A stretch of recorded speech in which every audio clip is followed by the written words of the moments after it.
Explore Poirot's Casebook Audio, where Agatha Christie's Hercule Poirot cracks cases in immersive audio stories. In the shadowed halls of Greystone Manor, a scream pierces the night. Sir Reginald Ashby, diplomat, collector, patriarch, vanishes, leaving only a trail of blood, a stained letter opener, and a cryptic note. The stables must be cleansed. Was it murder, a kidnapping, or a cunning ruse? As secrets unravel and suspicions mount, only one man can see through the lies. Hercule Poirot. Who betrayed Sir Reginald? Why does a priceless jade figurine hold the key? And what darkness lurks behind the manor's ivy-clad walls? Step into a mystery where every clue counts and every heart hides a secret. Chapter 1. The Invitation to Greystone Manor. The autumn of 1928 draped the Devon countryside in a tapestry of amber and crimson, its rolling hills shrouded in a delicate mist that clung to the earth like a whispered secret. Captain Arthur Hastings, recently returned from a tiresome business venture in London, sat in his modest flat, sifting through a pile of correspondence with a distracted air. Among the bills and social trifles, a cream-colored envelope, embossed with a crest of intertwined ivy, caught his eye. The handwriting was precise, almost regal, and bore the name of Sir Reginald Ashby, a retired diplomat of some repute. The invitation within was penned with an elegance that belied its urgency, requesting Hastings' presence for a weekend at Greystone Manor, an isolated estate nestled deep in the Devon hills. A matter of some delicacy requires your presence, Captain Hastings, the letter read. Your discretion and good sense would be most appreciated. Intellectual discourse and congenial company await.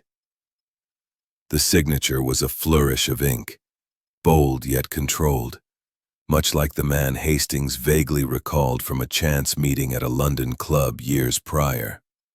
Sir Reginald, a collect upon him. Hastings followed through a grand hall lined with portraits, their painted gazes stern and unyielding, to a drawing room aglow with firelight. The room was a study in opulence, polished mahogany, velvet drapes, and a chandelier that glittered like captured stars. Yet the atmosphere was taut, the warmth of the fire failing to dispel a palpable unease. Sir Reginald Ashby stood by the hearth, a tall man with silver hair and a posture that suggested military discipline softened by age. His eyes, sharp as flints, softened briefly as he clasped Hastings' hand. Captain, a pleasure. Your presence does us honor. His voice was warm, but a flicker of distraction crossed his face, as though his thoughts were elsewhere. Beside him stood Lady Clara Ashby, his wife, a woman of striking beauty despite her years, her auburn hair pinned tightly, her smile a blade thinly veiled. We so rarely entertain, she said, her tone carrying a hint of mockery. But Reginald insists on these gatherings. Their daughter Evelyn Ashby hovered near a window, her delicate frame swathed in a blue silk dress that seemed to shimmer with her nervous energy. Her eyes, large and expressive, darted to her father before settling on Hastings with a fleeting smile. It's good to see a new face, she murmured, though her fingers twisted a handkerchief with quiet intensity. Dr. Malcolm Trent, the family physician, was a lean man with a scholarly air, his spectacles glinting as he offered a reserved nod. A pleasure, Captain, he said, his voice low, as though guarding a thought.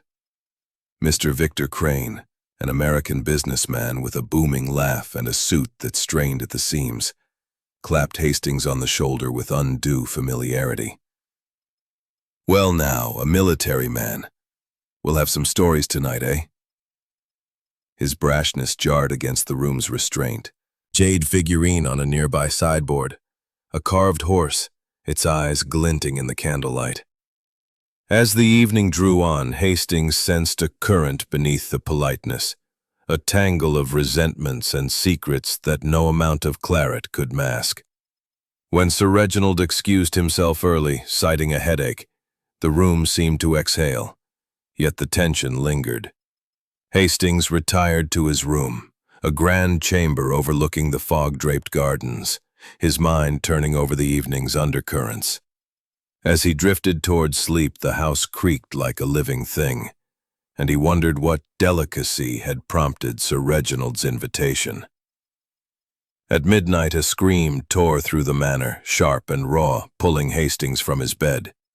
He stumbled into the corridor where Jenkins, pale and trembling, stood clutching a candlestick. "It's Sir Reginald, sir," he stammered. "He's gone. Vanished from his study.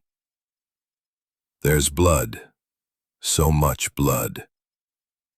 The words hung in the air, and Hastings felt the weight of the manor's secrets pressing closer, a puzzle that would soon demand the genius of Hercule Poirot. Chapter 2. The Vanishing Host. The scream that pierced Greystone Manor at midnight was not one of terror alone, but carried a note of anguish, as though the very walls of the ancient house recoiled from some unspeakable act. Captain Arthur Hastings, roused from the edge of sleep, threw on a dressing gown and hurried into the dimly lit corridor. The air was cold, heavy with the scent of wax and old wood, and the flickering light of Jenkins' candlestick cast jagged shadows on the oak-paneled walls. The butler's face was ashen, his usual composure shattered. "It's Sir Reginald, sir," he repeated, his voice quavering. "In the study. Something dreadful has happened." Hastings followed Jenkins down the grand staircase, their footsteps echoing in the oppressive silence. The household was stirring, cold. A letter opener, its silver handle gleaming, lay on the blotter, stained with a dark, glistening red. A trail of blood, stark against the polished floor, led from the desk to the open French windows, where it vanished into the night. The curtains swayed faintly, stirred by a chill breeze from the garden. "Where is Sir Reginald?" Hastings asked, his voice steady, despite the pounding in his chest. Jenkins shook his head, his hands trembling. "Gone, sir. Not a sign of him." Lady Clara pushed past, her lips pressed into a thin line. "This is absurd," she said, though her voice wavered. "Reginald is likely playing some foolish prank," yet her eyes lingered on the blood, and she took an involuntary step back. Evelyn let out a soft sob, covering her mouth. Dr. Trent knelt by the blood trail, his fingers hovering above it. "This is fresh," he murmured almost to himself. "No more than an hour old." Victor Crane, standing by the windows, peered into the dark garden. "If he's out there, we'd better find him quick. This don't look good."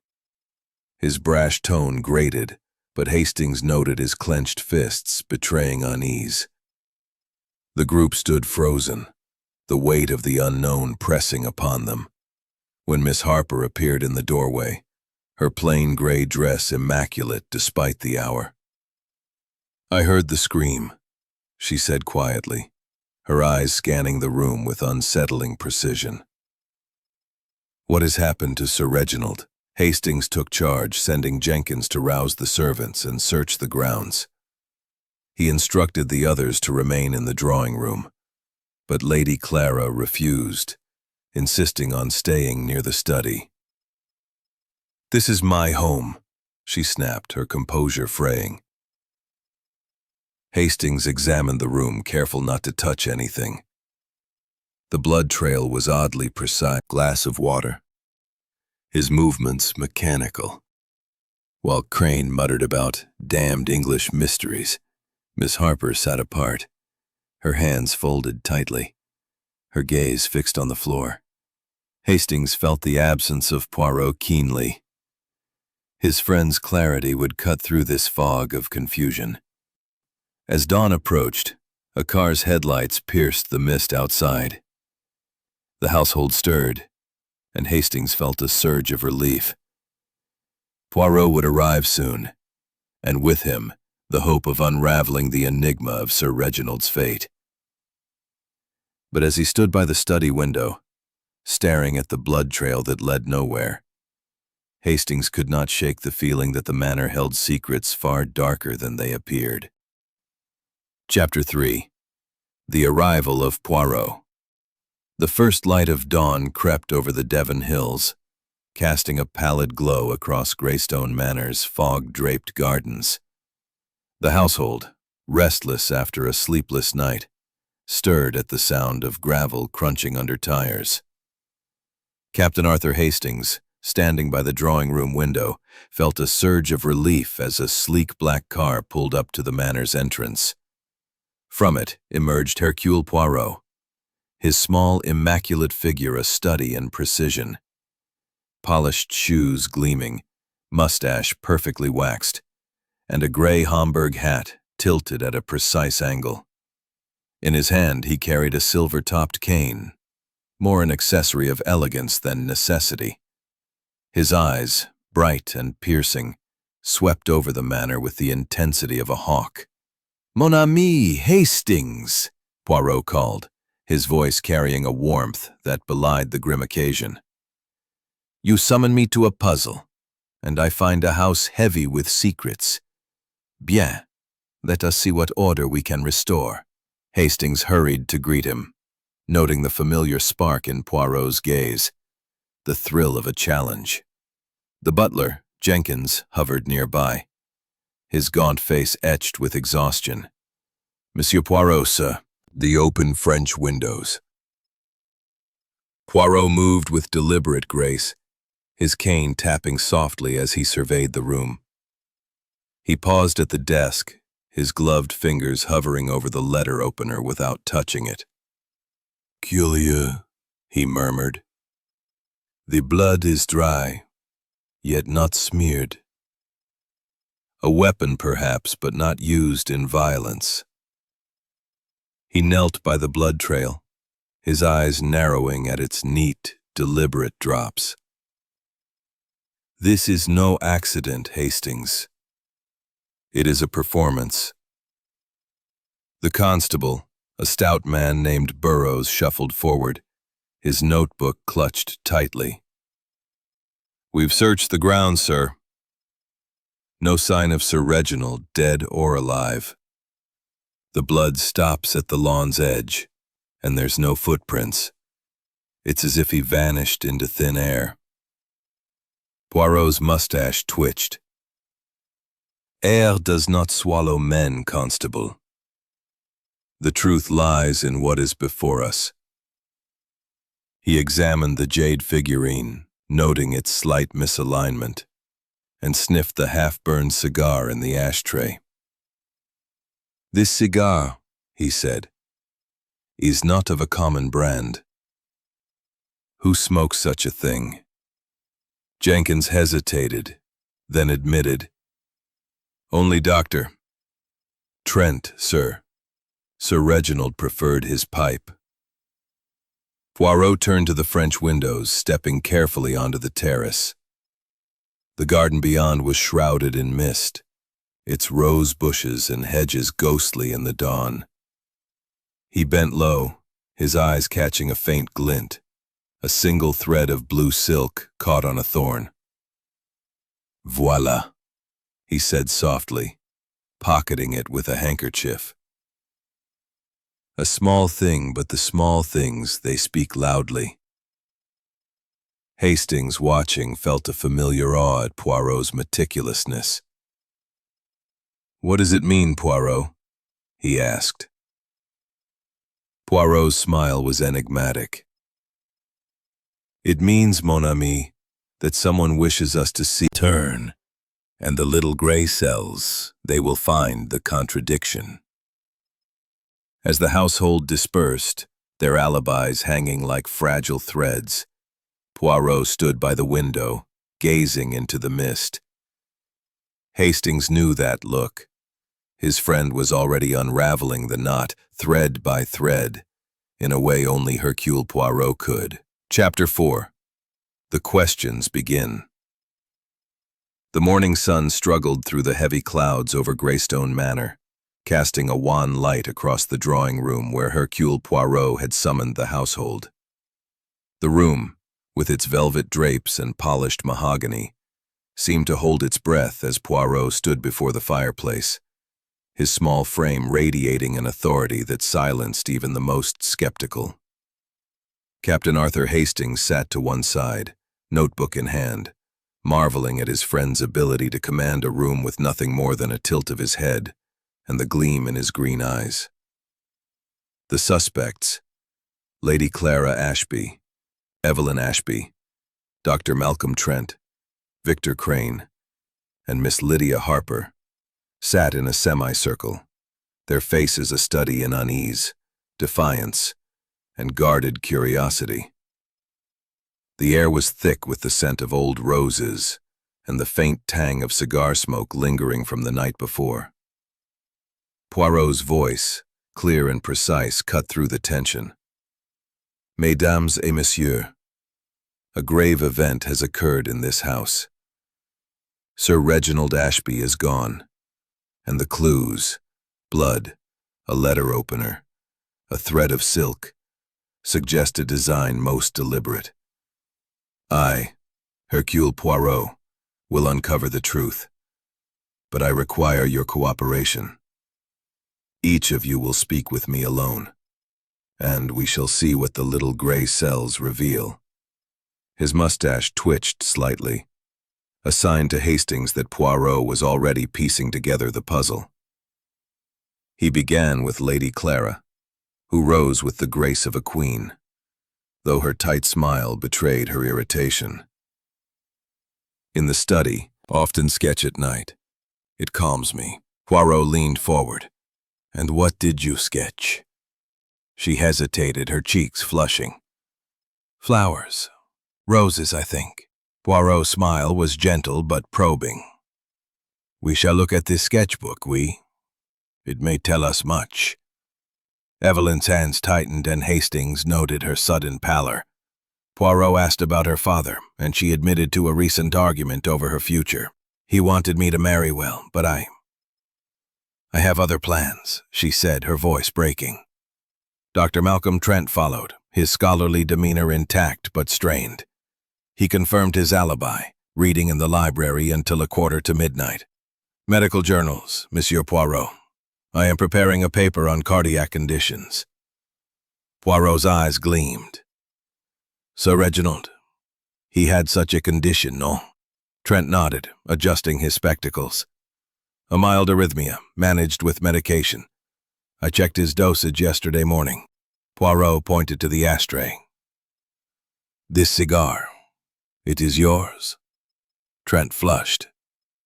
Yes, I smoked it earlier in the evening. Sir Reginald allowed it in the study. Poirot's gaze lingered on him as if weighing the weight of his words. Victor Crane strode in with his usual bluster, his broad shoulders filling the doorway. Look here, Poirot, I was walking in the garden from 11 to 1:30. Saw nothing, heard nothing. Poirot raised an eyebrow. The ground was wet with dew, Monsieur Crane.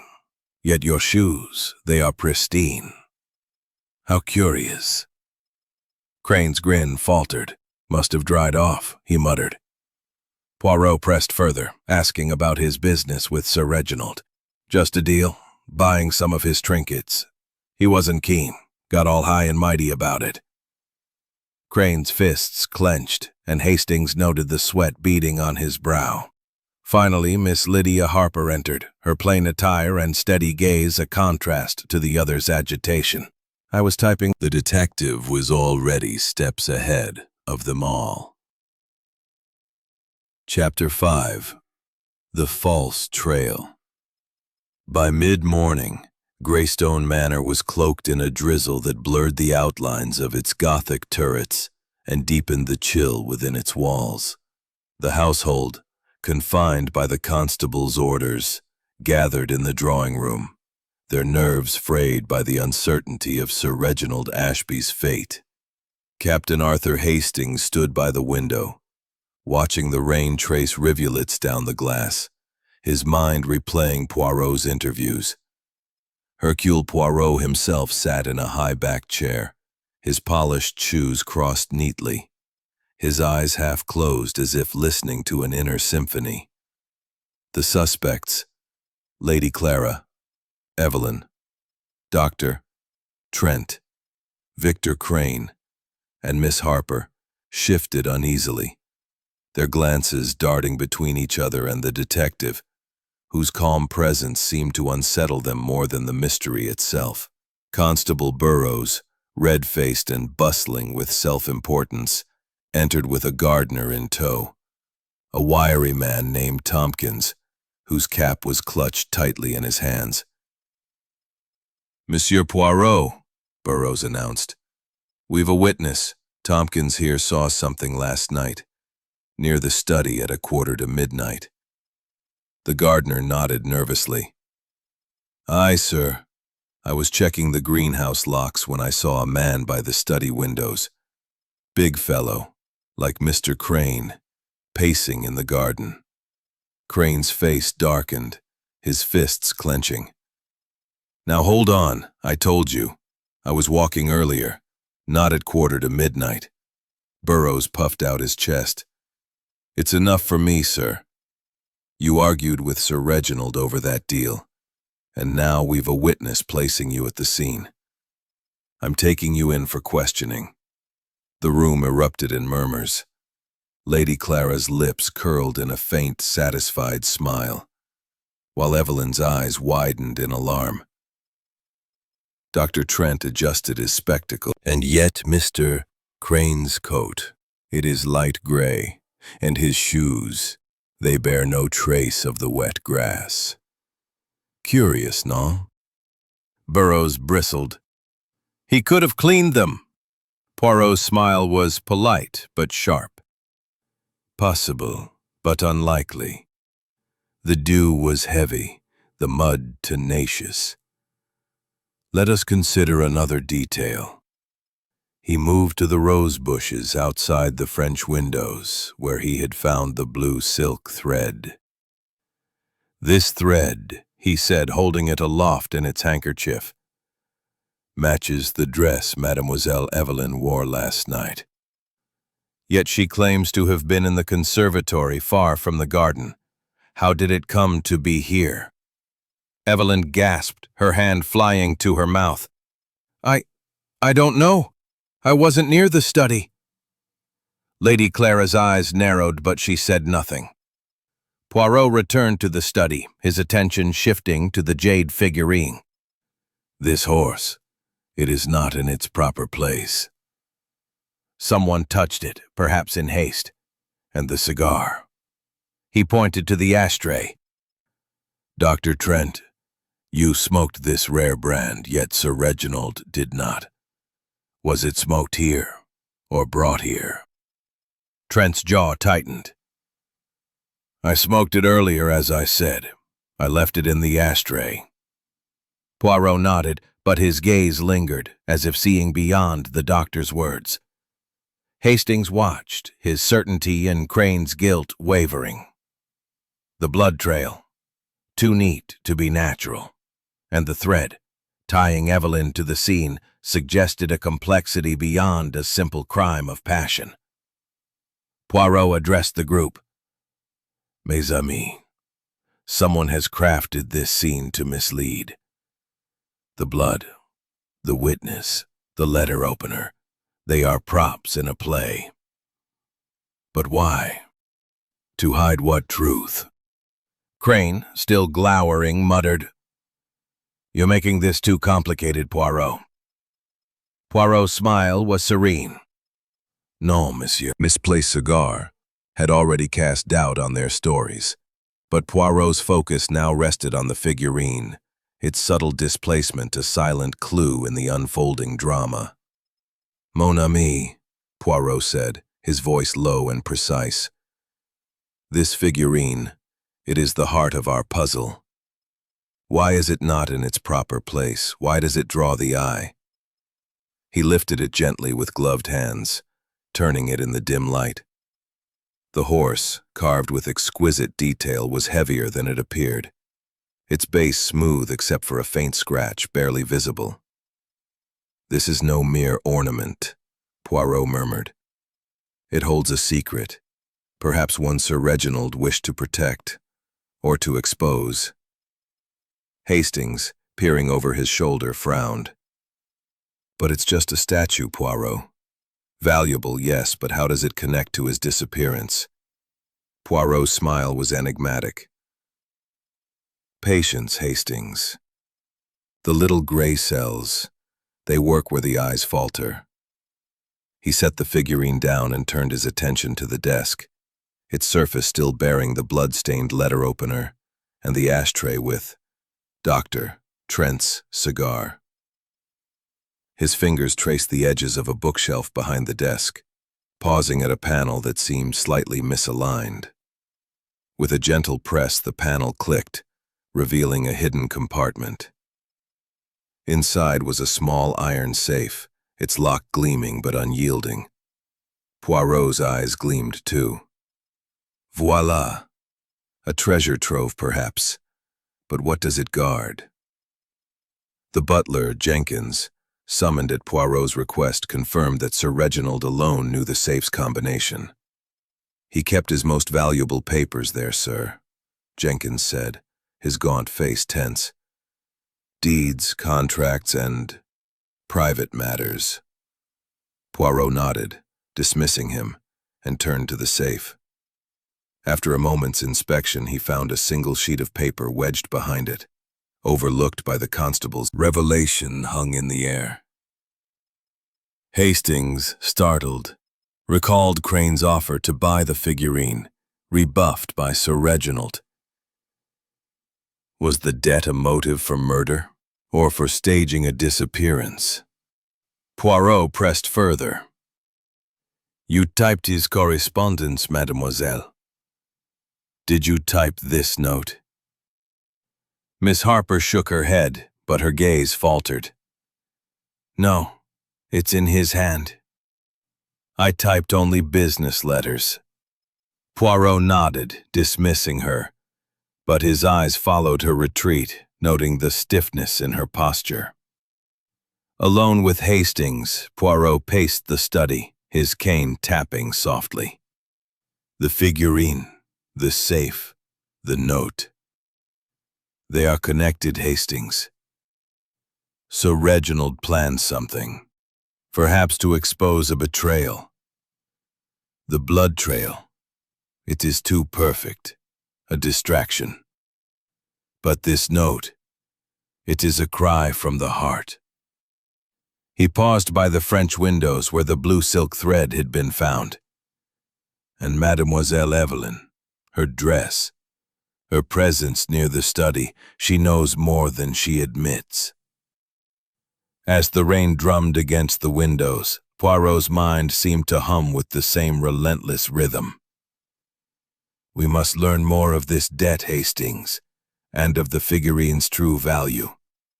Someone in this house sought to profit, or to prevent a reckoning.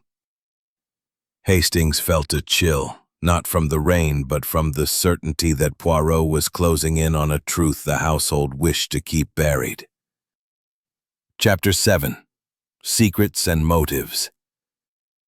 The rain had ceased by early afternoon, leaving Greystone Manor steeped in a damp hush, as though the house itself were holding its breath. In the drawing room, the fire crackled feebly, its warmth no match for the chill of suspicion that permeated the air. Hercule Poirot, his impeccable suit unmarred by the morning's exertions, stood before the gathered household, his green eyes scanning each face. He threatened divorce. A gasp escaped Evelyn, quickly stifled. Lady Clara's lips curled faintly. He said I was a burden, that I spent too freely. But I assure you I was in my room when he vanished. Poirot's head tilted. And this divorce, did it involve a new will? Her hand froze on her bracelet. I wouldn't know. He kept such matters private. Evelyn was next, her gray frock doing little to mask her trembling. Poirot's tone softened. Mademoiselle, you argued with your father about your future, oui? Tell me of this. Tears welled in her eyes, and she clutched her handkerchief. I love someone. A painter, Julian Marsh. Father forbade it, called him a fortune hunter. We quarreled at dinner, but I swear I was in the conservatory afterward. Poirot's gaze lingered on her. And yet, a thread from your blue silk dress was found in the garden, near the study. How so?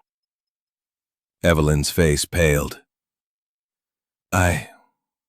I may have walked there earlier, before dinner.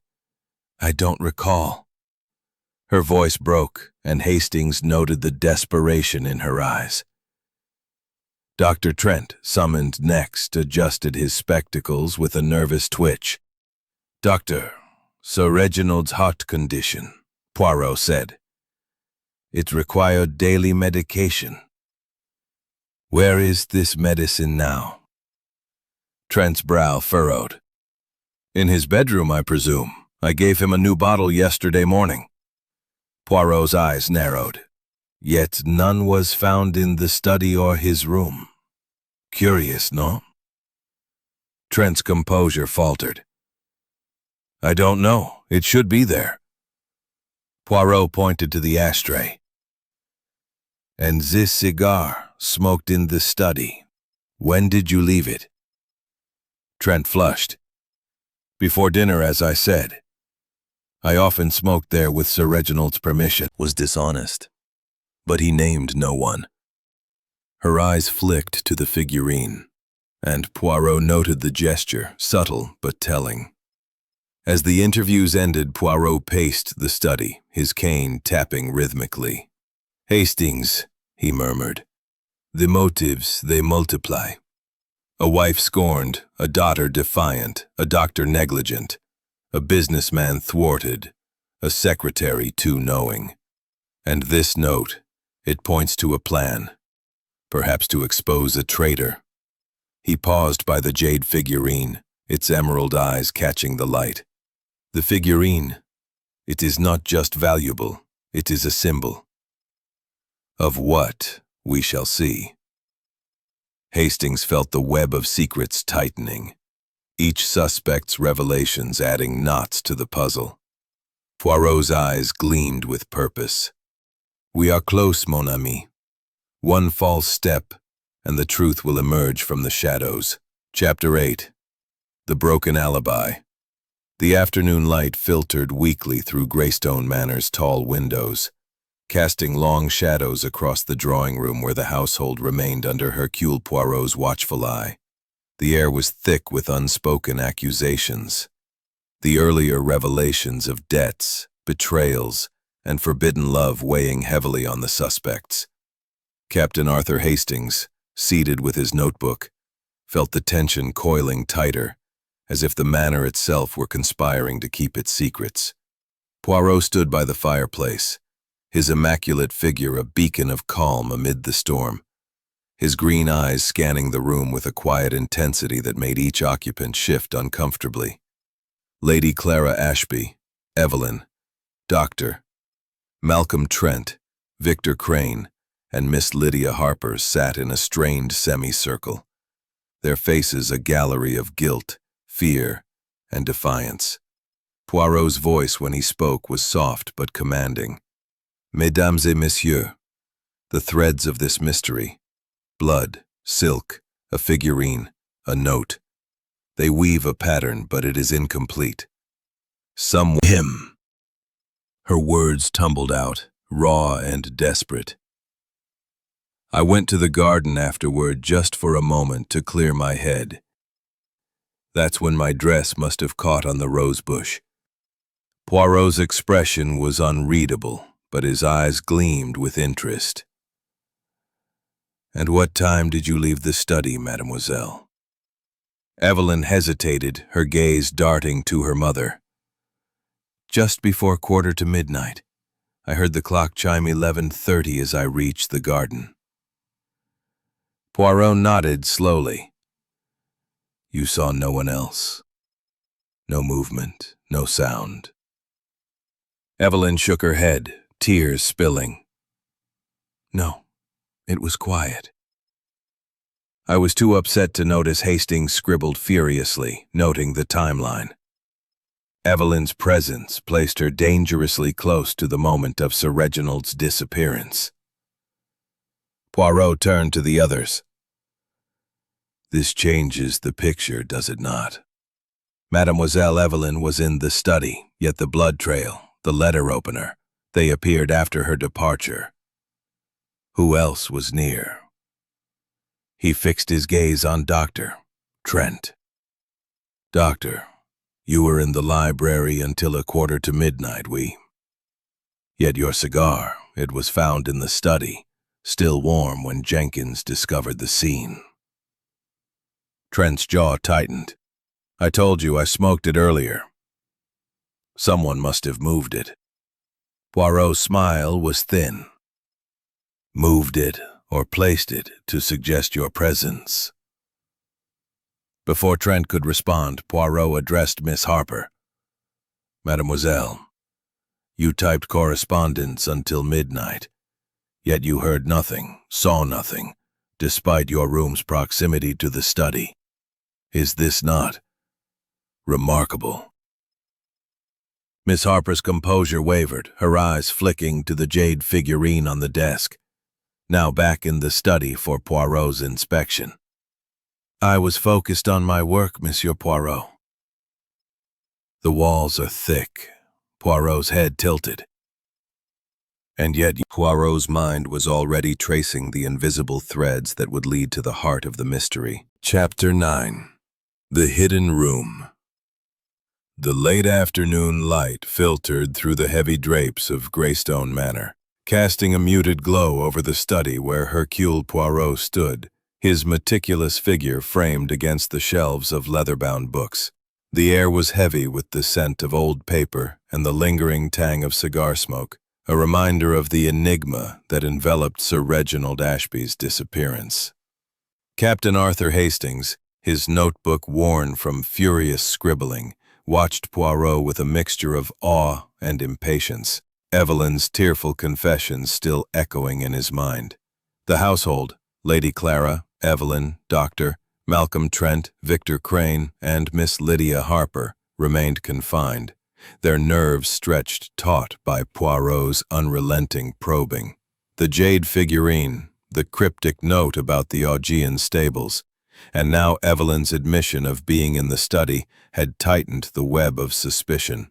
But the truth remained elusive. Poirot, his green eyes sharp with purpose, paced the study, his cane tapping softly against the polished floor. "Mon ami Hastings," he said, his voice low and deliberate, "the pieces of this puzzle, they are scattered, but they fit.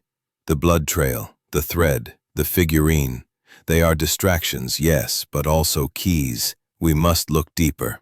His gaze settled on the bookshelf behind Sir Reginald's desk, where he had found the hidden safe the previous day. His gloved fingers traced the panel again, pausing at a faint seam, barely perceptible to the untrained eye. "This," he murmured, "is not merely a safe. It conceals more." With a gentle press, the panel slid aside, revealing not just the safe but a narrow door, its edges flush with the woodwork. Hastings gasped. "A secret room, Poirot." The detective's mustache twitched with satisfaction. "Précisément. Sir Reginald, he was a man of secrets, And this house, it guards them well. With Jenkins' reluctant assistance, Poirot opened. It is in Sir Reginald's hand. Did you know of his intentions? Miss Harper's composure cracked, her hands clenching. I typed a draft for him, Monsieur Poirot, but he rewrote it himself. He said he wanted to protect his collection, that his family did not value it. Her voice trembled, and Hastings noted a flicker of guilt in her eyes. Did you show this to anyone? Poirot pressed. She shook her head. No, he forbade it. But I heard him argue with Lady Clara about money. She was furious. Poirot turned to the typewriter, its keys worn from use. He pressed a key experimentally, then examined the ribbon, finding a faint smudge of ink on the carriage. This smudge, he said. It is a fingerprint. Not Sir Reginald's, I think. We shall compare it to the household's. Hastings recalled the constable's fingerprint kit, still in the manor, and felt a surge of anticipation. Poirot's attention shifted to a small vial on the desk, empty, but bearing traces of a powdery residue. And this, he said, holding it carefully, may be the key to the missing medication. Dr. Trent must explain. Summoning the doctor, Poirot presented the vial. Trent's face paled, his spectacles slipping slightly. It resembles Sir Reginald's heart medication, but I left it in his bedroom. Poirot's eyes narrowed. Yet it is here, empty, in a hidden room. How so? Trent stammered. I don't know. Someone must have taken it. Poirot dismissed him, his expression unreadable, and turned to Hastings. The will, the vial, the fingerprint. They point to a plan, Hastings. Sir Reginald suspected treachery, and this room, it was his sanctuary to unmask it. As the household stirred uneasily beyond the study, Poirot stood by the hidden door, his mind clearly racing. This deliberate, cut through the silence like a blade. Mesdames et messieurs, the time for secrets is over. Sir Reginald Ashby has not vanished by chance, nor is the blood in his study a mere accident. It is a performance, staged to conceal a deeper truth.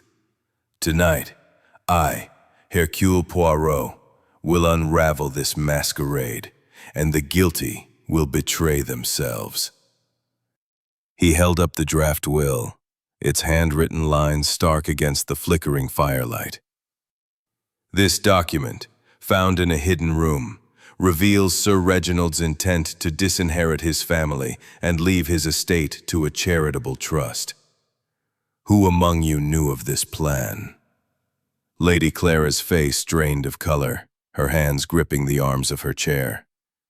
That's preposterous, she snapped, though her voice wavered. Reginald would never. Poirot raised a hand. Madame, you spoke of divorce, of financial strain. This will, it threatens your future, does it not? Her lips parted, but no words came. Evelyn beside her let out a soft cry, her eyes wide with shock. Father wouldn't. He promised me. Poirot's gaze softened but remained piercing. Mademoiselle Evelyn, you were in the study at 11:30, pleading for your lover. Did you see this will? She shook her head, tears spilling. No, I swear. Poirot turns to Doctor Trent, holding up the empty vial from the hidden room. Doctor, this contained Sir Reginald's heart medication, yet it is empty, found far from his bedroom. How did it come to be there? Trent's spectacles glinted as he leaned forward, his voice strained. I told you, I left it in his room. Someone must have moved it. Poirot's smile was thin. Someone indeed. And this fingerprint, on the typewriter in the hidden room, it is not Sir Reginald's. Whose is it? Disappearance. to expose a traitor among you. Gasps filled the room. Lady Clara's hand flew to her throat. Evelyn sobbed. Trent's jaw clenched. Crane swore under his breath, and Miss Harper's eyes widened in shock. Poirot's voice grew sharper. Someone here sought to profit from his absence, perhaps to steal the figurine, or to prevent this will. I ask each of you, where were you between 10:30 and 11:30, precisely? Speak, or the truth will speak for you. The room fell silent, the weight of his words pressing on each suspect. Hastings watched their faces, seeing Trent's clenched jaw, Harper's pale shock, and Crane's forced bravado. Poirot's trap was set, and Hastings knew the detective was waiting for the guilty to falter, their lies unraveling under the pressure of his unyielding logic. As the fire crackled, Poirot stood motionless, his eyes scanning the room like a chess master awaiting his opponent's move. "The stables will be cleansed," he murmured, almost to himself. "And the truth, it will emerge." Hastings felt a chill, knowing the climax of this drama was near. Chapter 11. The Confession. The drawing room of Greystone Manor was a crucible of tension, the flickering firelight casting jagged shadows across the faces of the assembled household. Hercule Poirot stood at its center, his small frame commanding the space with an authority that belied his stature, his green eyes piercing the gloom like twin beacons. Captain Arthur Hastings, clutching his notebook, felt the air thrum with anticipation, the weight of Poirot's trap, set with the draft will, the empty vial, and the suggestion of Sir Reginald Ashby's staged disappearance, pressing heavily on the suspects. Lady Clara Ashby, Evelyn, Dr. Malcolm Trent, Victor Crane, and Miss Lydia Harper sat rigid, their earlier facades of composure crumbling under the detective's relentless scrutiny. Poirot's voice. The room held its breath, and Trent's face crumpled. "I confess," he blurted, his voice breaking. "I tampered with his medication, not to kill him, but to weaken him. He promised me a legacy in an older will, but he was changing it, cutting me out. I thought, if he grew ill, he'd reconsider." Gasps filled the room. Lady Clara's eyes widened in shock, while Evelyn clutched her handkerchief, tears streaming. Crane muttered a curse, and Miss Harper's hands clenched so tightly her knuckles whitened. Hastings scribbled furiously, stunned by the admission. Poirot's expression remained impassive. "And the blood trail, Doctor? The letter opener? Were these your doing?" Trent shook his head, his voice hoarse. "No, I swear. I only switched the pills for a weaker dose. I didn't stage anything." Poirot's eyes narrowed. "Yet the vial was empty, found in a hidden room you claim not to know. Curious, no?" Before Trent could respond, Miss Harper rose, her plain face pale but resolute. "Monsieur Poirot," she said, her voice trembling yet firm, "I must speak. I helped stage the scene." The room froze, all eyes on her. Sir Reginald suspected someone was betraying him. He asked me to help create a distraction, a false disappearance, to flush out the culprit. The blood was pig's blood, from the kitchen, and I placed the letter opener. But I didn't know about the medication. Her eyes darted to Trent, a mix of fear and accusation. "I thought I was protecting Sir Reginald, not this." Poirot's mustache twitched, his gaze locking onto hers. "And the note, mademoiselle. The stables must be cleansed. Was this part of his plan?" Harper nodded, tears welling. "He wrote it himself. Said it was racing." Hastings knew the detective was on the cusp of unraveling the final knot. The confession's merely a prelude to the true revelation. Chapter 12. The Final Reveal. The drawing room of Greystone Manor was bathed in the soft glow of evening lamps, their light doing little to dispel the oppressive tension that hung over the household. Hercule Poirot stood before the fireplace, his small, immaculate figure a pillar of calm amidst the storm of fear and suspicion.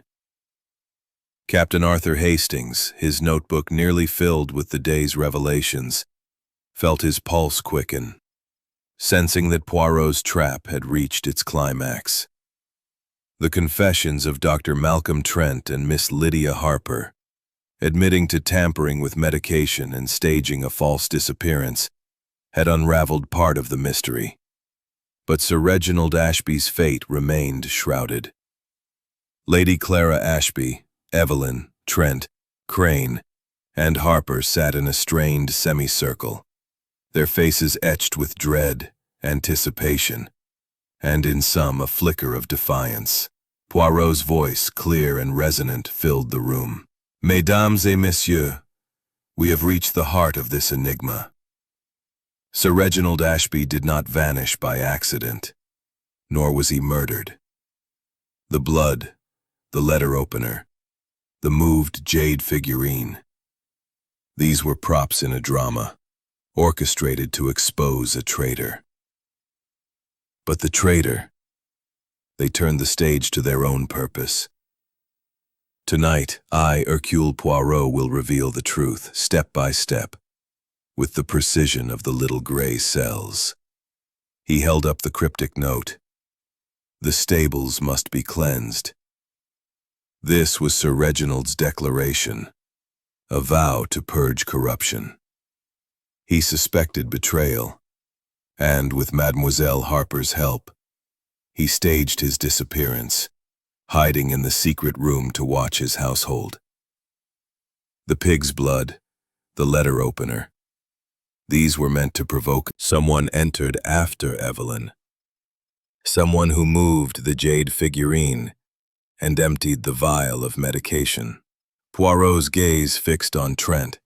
Doctor, you were in the library, you claim, but your cigar was found in the study, still warm. You entered at 11:40, after Evelyn left. You saw the staged scene and realized Sir Reginald was alive, watching. You took the vial, replacing his pills with a placebo, ensuring his heart condition would worsen. But you did not expect him to collapse so soon. Trent's jaw clenched, his voice hoarse. I didn't kill him. I only wanted time. Poirot raised a hand. Non, doctor, you did not kill him. Sir Reginald is alive. Gasps filled the room. Lady Clara's hand flew to her throat. Evelyn sobbed, and Crane's eyes widened. Poirot continued. This morning, I found him in the secret room, weak but alive, his medication withheld. He had watched, waiting for the traitor to reveal themselves. The jade figurine, moved by you, doctor, was your attempt to steal it, thinking him gone. But you were interrupted. By Evelyn's return, perhaps, or Jenkins's scream. Poirot turned to the household. The fingerprint on the typewriter confirms Mademoiselle Harper's complicity. She altered documents to hide her own financial misdeeds, fearing Sir Reginald's purge. The blood trail, the cigar, the thread. These were meant to mislead, but they led me to the truth. Dr. Trent, you sought to profit from Sir Reginald's weakness, and Mademoiselle Harper, you protected your secrets. Together, you turned his plan against him. Constable Burrows, standing by, stepped forward. You're saying they're both guilty? Poirot nodded. Oui, of attempted harm and deception. Sir Reginald will recover, and he will testify. Trent slumped, defeated, while Harper's tears fell silently. Poirot's eyes softened as the truth of Sir Reginald Ashby's staged disappearance and the betrayal of Dr. Malcolm Trent and Miss Lydia Harper lingered like a fading storm. The door opened, and Sir Reginald Ashby entered, supported by the butler Jenkins. His silver hair was disheveled, his face pale from the ordeal of his weakened heart and days in hiding, but his eyes burned with a resolute fire. Evelyn rushed to him, her gray frock swaying as she embraced her father, tears streaming. "Father, you're alive!" she cried, her voice thick with relief. Lady Clara, standing rigid, softened at the sight, though her auburn hair and sharp features still held a trace of defiance. "Reginald," she said, her tone strained but sincere. We thought we'd lost you." Sir Reginald's gaze softened, but he raised a hand for silence, his presence commanding despite his frailty. Poirot stepped forward, his cane tapping gently. "Monsieur Ashby, your plan to cleanse the stables, it was bold, but it nearly cost you your life. The pig's blood, the letter opener, the hidden room. They exposed the traitors, as you intended." Sir Reginald nodded, his voice hoarse but firm. "I suspected deceit, Monsieur Poirot. My debts, my collection. Someone was exploiting them. I staged my disappearance to watch, but I didn't foresee the medication." His eyes flicked to Dr. Trent, who stood under Constable Burroughs' guard, his scholarly demeanor shattered, his spectacles askew. Trent's voice was low, defeated. "I meant no murder, Sir Reginald. I only wanted the legacy you promised. I was desperate." Sir Reginald's jaw tightened. "You betrayed my trust, Malcolm.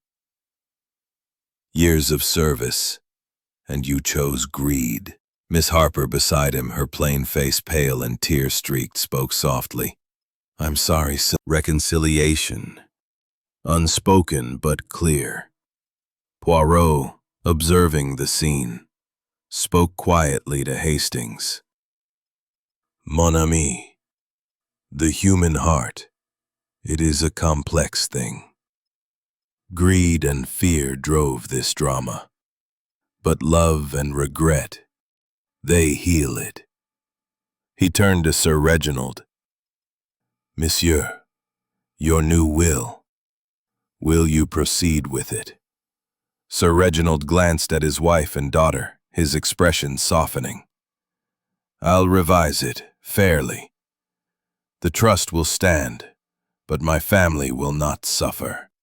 Poirot's mustache twitched with approval. "Order is restored, as it must be." As the constable led Trent and Harper away, and the household began to disperse, Poirot prepared to depart. Jenkins, ever dutiful, offered a respectful bow. "Thank you, sir. You saved the master." Poirot waved a hand. "No, Jenkins. The little gray cells, they merely illuminate what is hidden."